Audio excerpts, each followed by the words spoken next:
The air turned thick, heavy with the unmistakable, metallic smell of old money when Oriana placed a crisp sheet of paper on the linen tablecloth.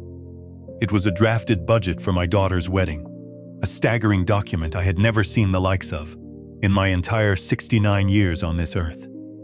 A bold, underlined number at the very bottom of the page made me narrow my eyes.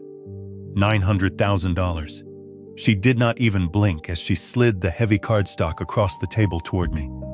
Meanwhile, I sat there in quiet disbelief, unable to fully grasp what kind of arrogant nightmare had just appeared in front of me.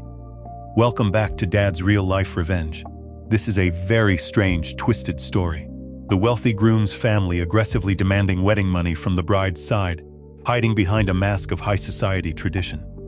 Grab a drink, settle in, and leave a comment with the number 8 so we can begin this story together. And don't forget to hit that subscribe button. You are going to enjoy watching this house of cards violently collapse.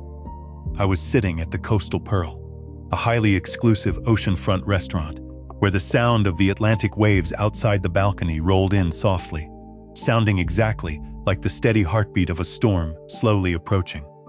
Across from me sat Oriana Whitfield, the future mother-in-law of my beloved daughter. She looked like she had stepped straight out of a glossy luxury magazine. Her blonde hair was tied in a flawless, severe high bun, without a single stray strand out of place. The diamond ring on her finger was so massive, I felt like it could anchor a small yacht in a hurricane. But her eyes were different. They were cold, dead, and deeply calculating. They were not the warm eyes of a woman about to become family. They were the predatory eyes of a hungry hunter actively measuring the weight and financial worth of its prey. I took a slow sip of white wine. The sharp bitterness settled on my tongue. Oriana kept talking endlessly about her pristine family lineage in Greenwich, about exclusive gala evenings at Yale, about traditional aristocratic values that simple, working-class people like me, in her own condescending words, would never truly understand. My daughter Emma sat quietly beside me. She held tightly to the trembling hand of her fiancé, Kane. Kane looked deeply uneasy. He avoided looking at his mother at all costs. Instead, he stared down at his untouched porcelain plate as if desperately searching for a hidden trapdoor. I looked at Emma. My daughter had always been a wonderfully simple, grounded child. She never needed or wanted any of this suffocating extravagance. But Oriana did. She needed a massive stage where she could proudly display her borrowed, glittering glamour. You see, in my line of business, you quickly learn to read people by the exact way they treat the waiters. I am a commercial structural builder. I spent 40 years pouring concrete, welding steel, and erecting massive skyscrapers.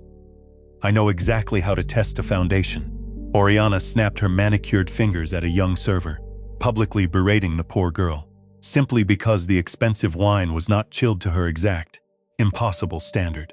She used luxury like a blunt weapon to crush the people around her. She glanced at my tailored but modest gray suit with quiet, unmistakable disdain. Emma lightly tapped her shoe against my leg, under the table. A silent signal. At that exact moment, my phone vibrated once inside my jacket pocket. A short, sharp reminder of a hidden message. I looked at my daughter and noticed something distinctly terrifying in her beautiful eyes. I knew Emma only ever wanted a simple, intimate wedding dream with the man she loved. She had always been that kind of humble person.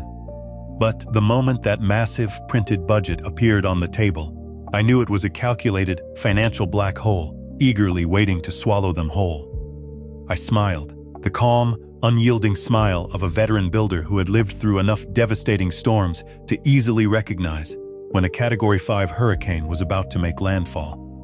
I looked straight into Oriana's deep, icy blue eyes. Behind the expensive foundation on her face, I saw something chillingly empty and rotten. This story is not just about an extravagant, overpriced wedding. It is about a brutal battle for survival between honest sincerity and bottomless, sociopathic greed. Everything was only just beginning, and I promise you, the ending will make it impossible for you to look away from the screen.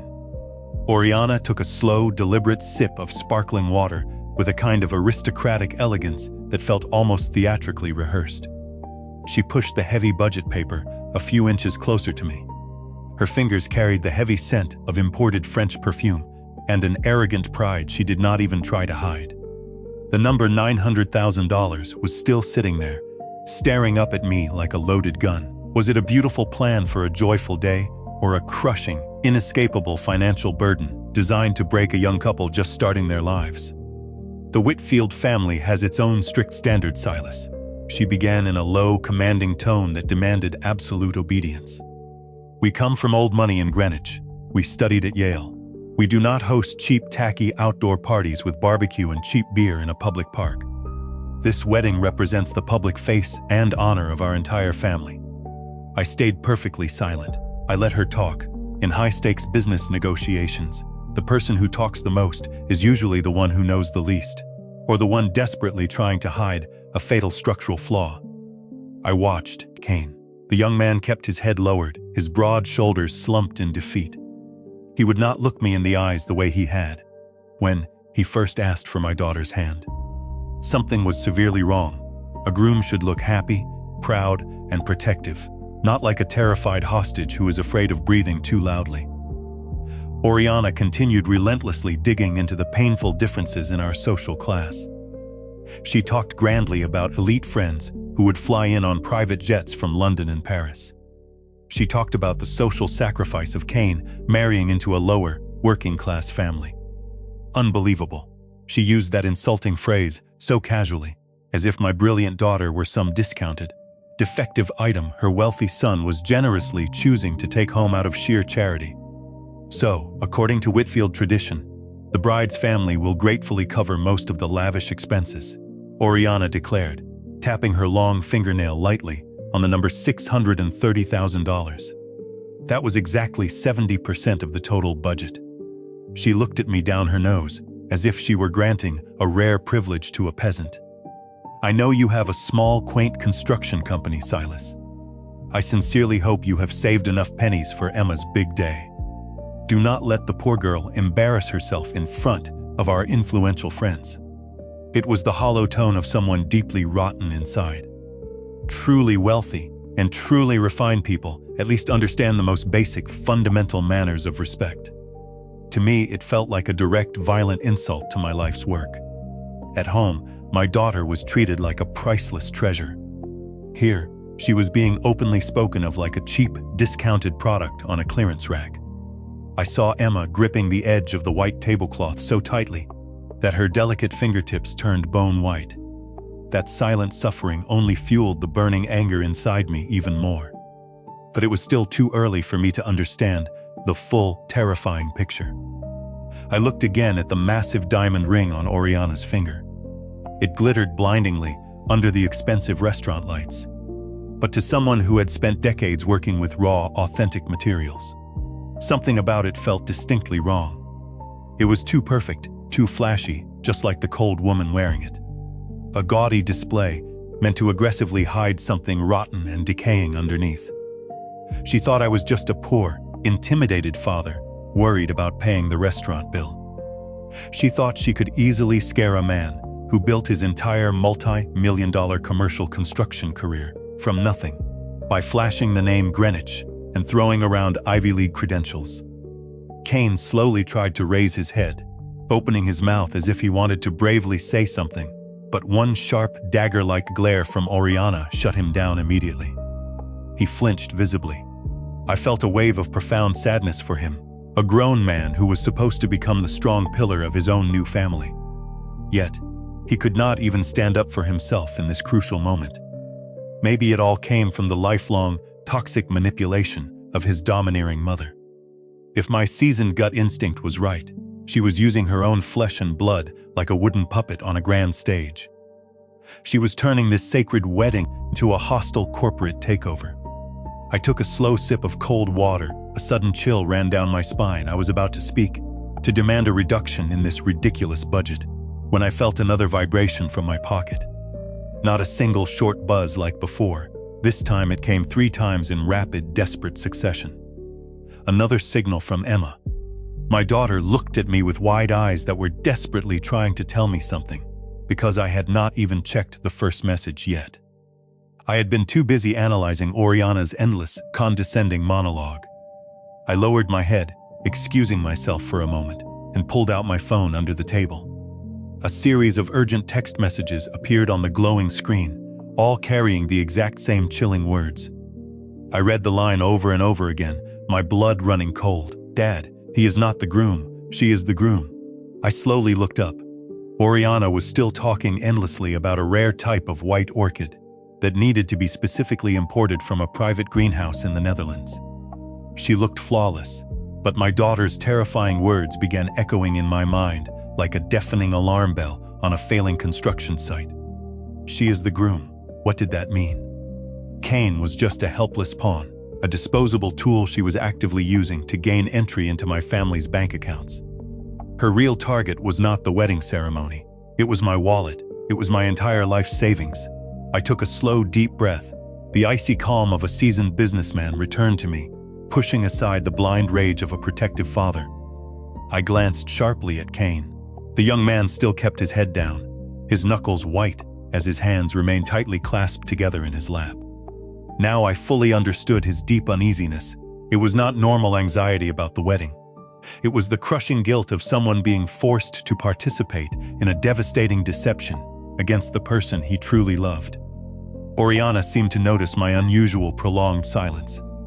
She tilted her head, offering a gesture of highly artificial concern. "Mr. Silas, you seem deep in thought. I understand that $600,000 is not a small number for a simple construction man, but think about Emma's bright future. The girl deserves the very best we can offer." I smiled. It was the exact same unyielding smile I used during the most intense, cutthroat contract negotiations with corrupt union bosses. "Thank you for sharing the esteemed Whitfield family traditions," I said, my voice dangerously calm and steady. "It has been very enlightening." She did not just want a pile of money for a wedding. She wanted total dominance. She wanted to financially drain the people she arrogantly considered beneath her. I realized Emma's foot was still anxiously touching mine under the table. I moved my hand and placed it firmly over hers on the table. I wanted my daughter to know I had received the message, and I would absolutely not let anyone hurt her. Oriana raised a perfectly plucked eyebrow. "So, we are agreed then. Excellent. I need a wire transfer deposit of $200,000 for the event planner by tomorrow morning. They do not hold reservations long for strangers without capital." She was rushing the deal, a classic undeniable sign of a professional con artist. When they sense their wealthy prey starting to hesitate, they aggressively push you into a state of false urgency so you do not have the time to think rationally. They want you to sign the heavy check before you notice the massive foundational cracks in their perfect mask. "Let me think about it," I replied smoothly, folding the paper and placing it in my jacket. "I need to review the liquid cash flow from my current commercial projects. $1 million wedding deserves careful, meticulous preparation, does it not?" Oriana's eyes flashed with a sharp hint of genuine irritation. She was not used to being delayed or questioned by her targets, but she quickly recovered her polite, painted expression. "Of course, Silas. I will wait for your eager call tonight. Do not disappoint us." We stood up. Lunch ended with an incredibly awkward, heavy silence hanging in the salty air. When we stepped outside the restaurant, the sea breeze felt freezing against my skin. I watched Oriana and Cain walk toward a rented luxury car, waiting for them at the valet. I knew the real battle had only just begun. Emma grabbed my arm tightly as we walked toward the dark parking lot. "Dad, I am so sorry," she whispered, her voice breaking. I pulled my daughter into a tight, fierce embrace. "There is nothing to apologize for. Princess, I have seen everything I needed to see. Now I had a new vital mission. I needed to find out who Oriana Whitfield really was, and why Cain had tearfully confessed to Emma that his own mother was the true groom holding the leash. The answer lay somewhere deep in the shadows that her fake money could not hide. I took out my phone and dialed a secure number I had not called in years. Why would a wealthy mother be willing to use her own son as criminal bait? And what terrible, dark secret was Cain hiding about his fake family? The discoveries made by Detective Joe Russo would make you shiver at the sheer cruelty of this monster. Oriana's luxury car disappeared behind the line of palm trees. I stood there, tasting the salt of the sea and the bitter ash of betrayal. Emma slid into the passenger seat of my heavy truck. She was not crying. She simply stared straight ahead into the empty distance, processing the nightmare. A heavy, suffocating silence filled the cabin. I did not start the engine right away. I needed to hear the unvarnished truth. "Dad, Kane tried to warn me last night," Emma finally said. Her voice was thin, like a fragile thread about to snap. "He loves me, but he is her slave, a slave of flesh and blood." I tightened my grip on the leather steering wheel until my knuckles cracked. "Tell me exactly what that message meant," I said firmly. But I chose to believe the 6 words Emma had sent me. I chose to believe that true love could be stronger than the toxic manipulation of a serial con artist. I returned to my truck. My phone lit up with a new text message from Oriana, an exclusive address for a luxury private dining room tomorrow night, and a sickeningly sweet note about the bright future of our 2 families. She was still happily dreaming about the $1 million. She did not know the heavy steel noose was slowly tightening around her own neck. The luxury private dining room at the restaurant was strangely quiet the next evening. Soft candlelight flickered across the polished silver cutlery on the table. Oriana sat at the head of the table in a deep red velvet dress, dripping with rented diamonds. She looked like a triumphant queen waiting to receive her tribute. Kane sat beside her, rigid and pale. He wore the crisp white shirt where I had hidden the FBI recorder. His face was a mask of stiff anxiety. I saw a tiny bead of sweat sliding down his temple, but he held his ground. "Silas, you look tired," Oriana said sweetly, raising her glass of vintage wine. "Perhaps preparing $1 million in liquid cash has been exhausting for you. Do not worry. Once we become family, it will all be worth it to see the children happy." I looked straight into her predatory eyes. I took out my leather checkbook and placed it heavily on the table. "I prepared the first $200,000 as you requested," I said smoothly. "But I do have a few minor questions about the wedding insurance fund you mentioned in your budget. Why exactly is the beneficiary account registered to a shell company in Naples?" Oriana froze for a fraction of a second. The wine glass in her hand stopped moving, then she laughed. A loud, professional, dismissive laugh. "Oh, Silas, that is simply a standard legal structure for tax purposes. In Greenwich, we always optimize our financial flows to protect our wealth. You would not want your hard-earned money wasted on the government, would you?" She confidently pulled out a thick stack of printed invoices from her designer bag. All of them were elaborate fake bills from non-existent luxury vendors. She enthusiastically described enormous, inflated costs for imported flowers, classical musicians, and private security teams. She had absolutely no idea that every single word she spoke was being transmitted directly to Joe Russo and heavily armed FBI investigators sitting inside a surveillance van in the parking lot. Suddenly, Kane spoke. His voice trembled slightly, but it was clear and loud enough for the microphone. "Mom, do we really need that much untraceable cash?" Kane asked, leaning forward. "Emma's father has already been generous. Why not just transfer the money directly to the actual contractors instead of your offshore account?" Oriana's eyes instantly turned cold and venomous. She looked at her son as if he were a traitorous dog. "Darling, you should focus on being a good, quiet groom. Leave the complex financial matters to the Altselt, who know what they are doing." Then she turned back to me, quickly trying to recover her polite, calm expression. "You see, Silas, young people sometimes fail to understand the true value of financial discretion." I slid the check across the table toward her. I had signed it, but I had deliberately left the amount blank. "I would like to hear a little more about Charlotte," I said, leaning back in my chair. "You said your family has strong connections there. Will any of those wealthy friends attend the wedding?" The name Charlotte made Oriana stiffen violently. The crystal wine glass in her hand trembled, red liquid spilling over the rim and staining the white tablecloth like fresh blood. "Why would you mention that specific place?" she asked, her voice dropping the sweet act, turning into a low, dangerous threat. I smiled, the cold, calculated smile of a master builder who had just discovered the fatal, load-bearing crack in a rotten wall.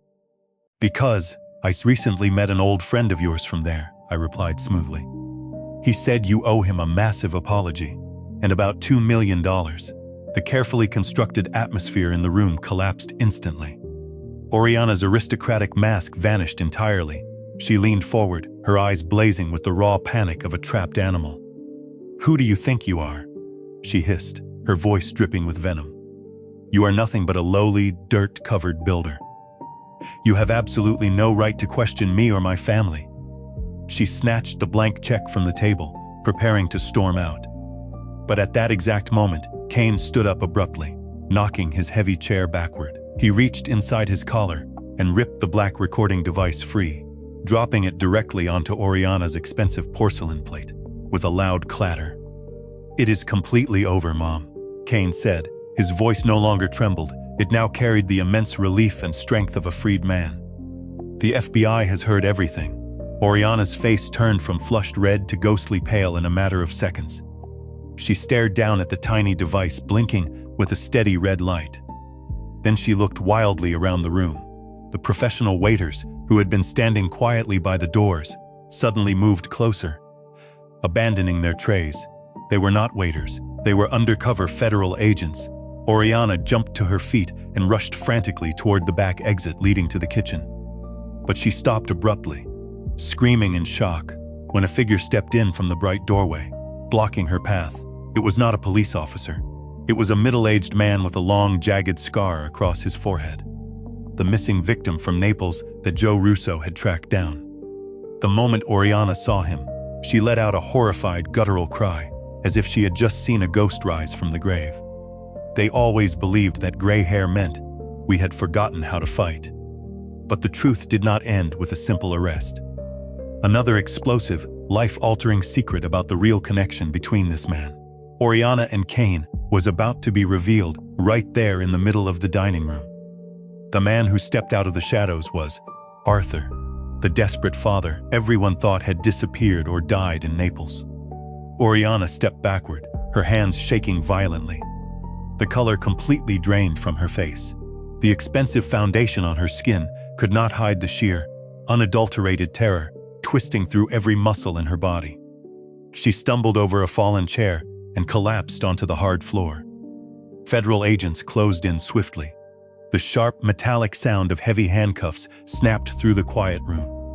"Click. It is over, Oriana," I said, standing over her. My voice was as cold as steel. "Did you really think you could bury everything you ruined under silk dresses and fake luxury?" Even in defeat, Oriana showed no remorse. She glared up at Kane from the floor, her eyes burning with pure, unhinged hatred. "Traitor," she screamed, thrashing against the agents. "I gave birth to you. I pulled you out of the mud. You owe me everything." She continued to scream obscenities as the agents dragged her roughly past the elegant dining tables and out into the flashing lights of the police cruisers. But Kane did not look back at her. He stood firmly beside Emma, who had rushed into the room. Their hands were tightly intertwined.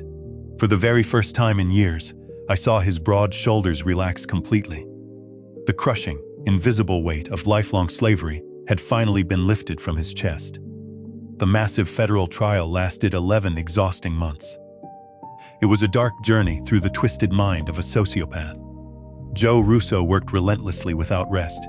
He brought a long, heartbreaking line of victims into the crowded courtroom. Fathers with white hair, families ruined by bankruptcy and debt, mothers who had lost their children to the cruelty of this monster. Oriana sat at the defense table in a bright orange prison uniform. There was no diamond anchor ring on her finger, no elegant, condescending speeches about Yale or Greenwich. Yet, she still tried to perform for the jury. She blamed her difficult childhood circumstances. She blamed the wealthy families for being greedy. She even blamed Kane. She boldly claimed she was only a victim of a money-obsessed society. But hard financial numbers do not lie. The crystal-clear recordings from Kane's microphone exposed absolutely everything. Every fake vendor invoice, every calculated plan to drain money from another innocent family. Everything stood entirely in the open, like blazing daylight. The final verdict left the courtroom completely silent. Oriana Lorella received 45 years in federal prison with no possibility of early parole.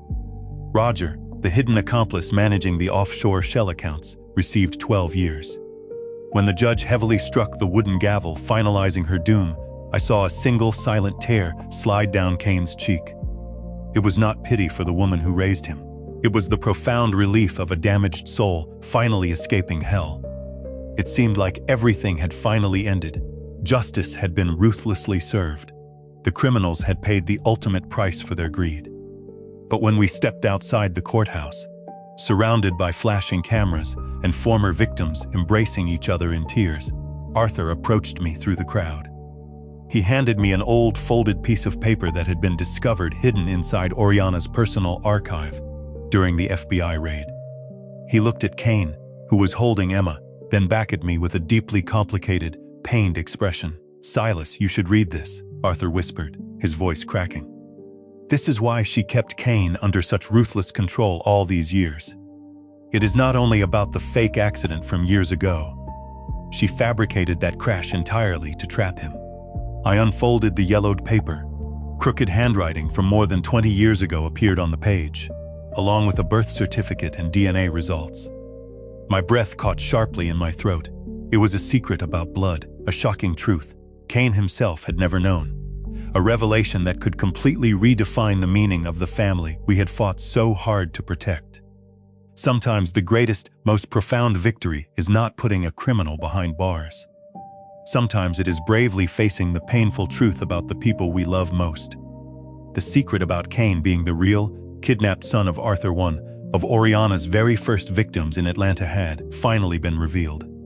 She had not only stolen Arthur's money, she had stolen his young son when he was just a child and raised him as a brainwashed tool for her future scams.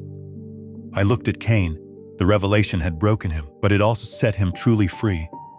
He knew the absolute truth now, and he had bravely chosen to face it alongside his real father, Arthur. Their wedding happened quickly and quietly the following month.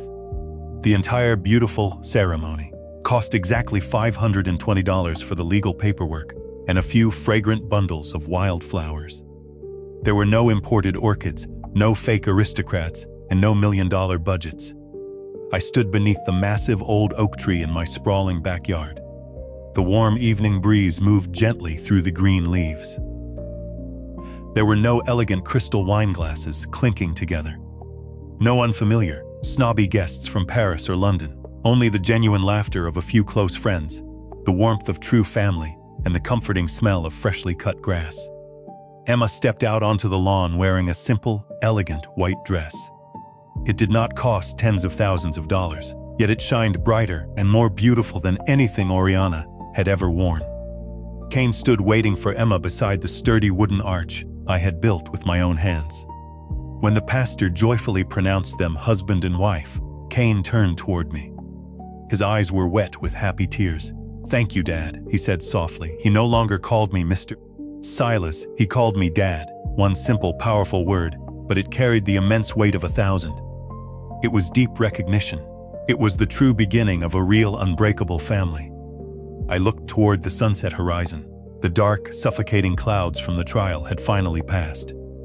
Oriana sat rotting behind cold prison bars for the rest of her natural life. She still showed zero remorse. In the angry letters she sent from prison, she continued blindly blaming her son. She called it a vicious betrayal. I called it a necessary awakening. A soulless con artist will never understand that true love cannot be measured by the numbers written on a fraudulent wedding budget. When the celebration began, I sat alone in a comfortable old armchair on the porch. I reflected deeply on everything that had happened. We are often blinded by the illusion of glamour. We fear being seen as lower class or unrefined. That insecurity is the exact fertile ground where monsters like Oriana plant their poisonous seeds. But I learned something incredibly valuable. When someone shows you their true character at the dinner table, believe them the very first time. Do not paint over their cruelty with polite excuses. I lifted a cool glass of lemonade. The sour and the sweet were perfectly balanced. Emma and Kane danced together on the grass, laughing freely. They did not have $1 million in their bank account, but they had each other. They had the undeniable truth, and they had a father who was willing to fight to the bitter end to protect them. If you followed the story all the way to this moment, you probably felt something for it. So, please take one small second to help us. Hit subscribe and leave a comment. Many people watch without doing it, but it costs you nothing, and it means everything to us. The story of the fake Whitfield family has come to a permanent end. But the hard lessons about trust, awareness, and defending your family will remain forever. My name is Silas, and this is exactly how I destroyed a predator and reclaimed my daughter's life.